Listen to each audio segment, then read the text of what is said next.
And you are telling us that because 4 years... Recently, he was telling us about how good his ministers had been. He even put out 5 excellent ones.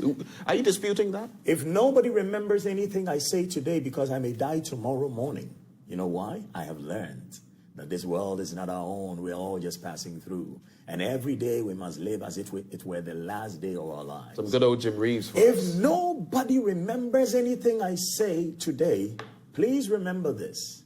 Yesterday, I listened to our president for about half an hour, and I learned for sure he's in office, but not in power.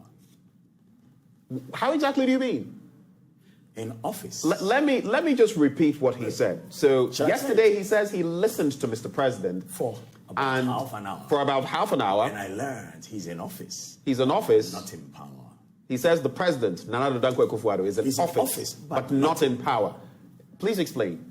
Expatiate. What is Parliament? What does Parliament do? It makes laws. Thank you. If the people who make laws, the ones on your team, so this is what? Bayern Munich versus what? Barcelona? And the ones on your team are saying, no, you're failing us. But we can tell you directly you're failing us, so we're going to put the blame on your finance minister for now.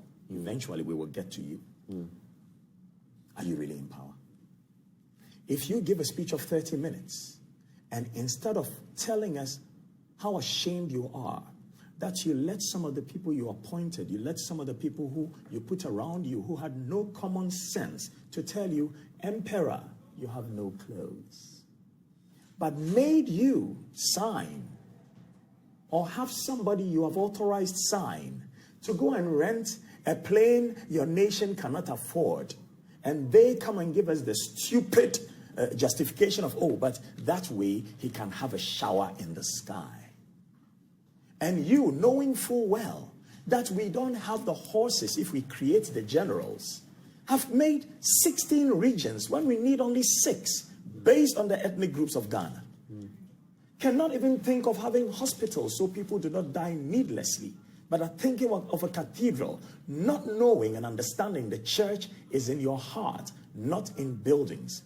And that buildings may be built with money from corruption, but hearts that are selfless and that have kindness will not be corrupted. How are you in power?